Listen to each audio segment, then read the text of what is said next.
In the Arizona desert, there are places where the wind erases footprints within minutes.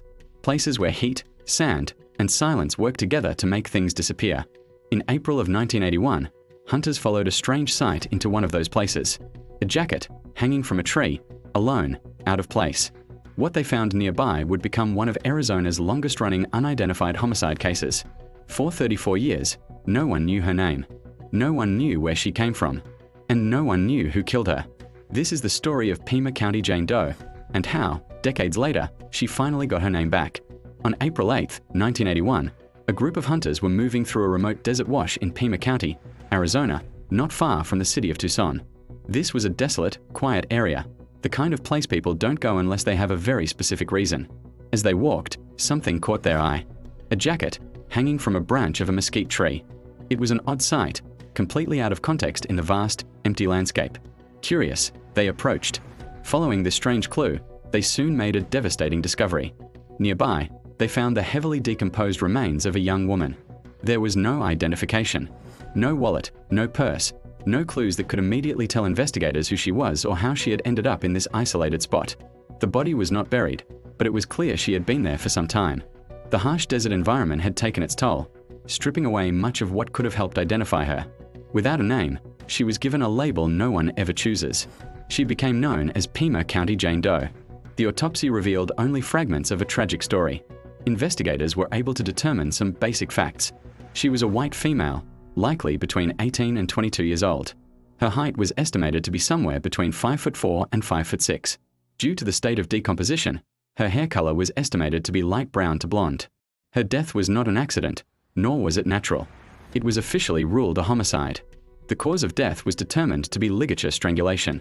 Based on the condition of her remains, the medical examiner estimated she had likely been dead for several months before she was found. But beyond these grim details, the trail went cold almost immediately. Investigators had a victim.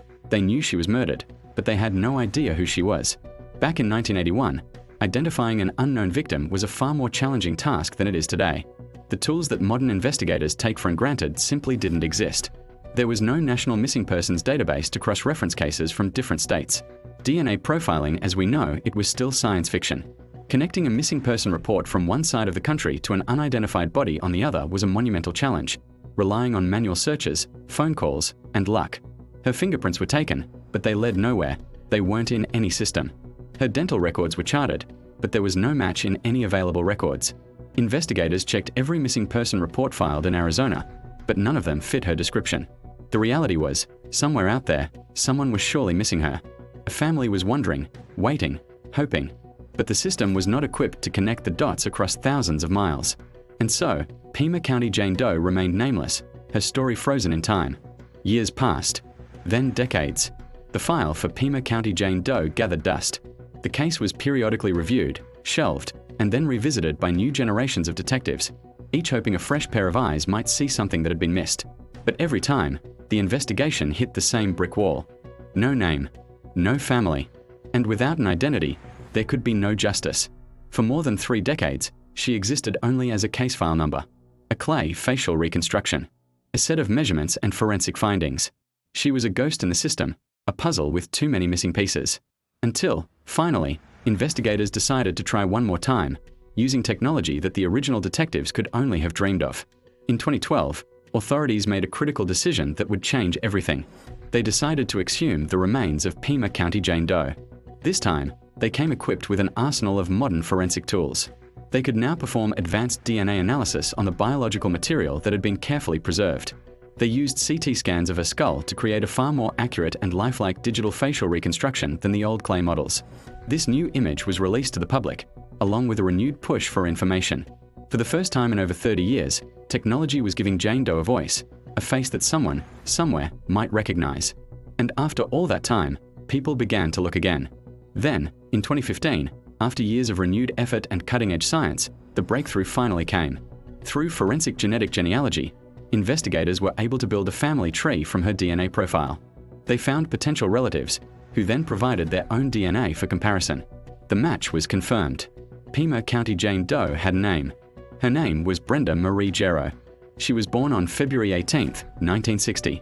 She wasn't from Arizona. She was from Nashua, New Hampshire, clear across the country. Her family revealed that she had left home in July of 1980. And then, she simply vanished. For 34 long and agonizing years, her family did not know where she was or what had become of her. Now, they had the most terrible answer imaginable. Brenda's identification was a monumental step forward, but it also opened up a whole new set of questions. We now know that Brenda lost contact with her family shortly after leaving New Hampshire. We know her disappearance was never officially connected to the remains found in Arizona, simply because no one could have imagined she had traveled so far. And we know that her life ended violently, at the hands of another person. But so much of her story remains a mystery. How did a young woman from New Hampshire travel all the way to the Arizona desert? Who was she with during those final months of her life? What circumstances led to her murder in such a desolate place? Her identification brought a small measure of closure, the closure of identity. But it did not bring the closure of justice. The murder of Brenda Gerow remains unsolved. This case is not just about a crime. It's about how easily someone can disappear from the world. It's a story about how technology can fail us for decades, and then, in a brilliant flash, redeem itself. And it is a powerful reminder of why giving a victim their name back is so profoundly important, even when all the other answers don't follow. Brenda Gerow is no longer Jane Doe. She is a person, a daughter, a sister. She is remembered. If you believe forgotten cases deserve to be told, if you think names matter, and if you want to see more stories like this brought into the light, please like this video and subscribe to the channel. And let us know in the comments below, what do you think happened to Brenda Gerow? Thank you for watching.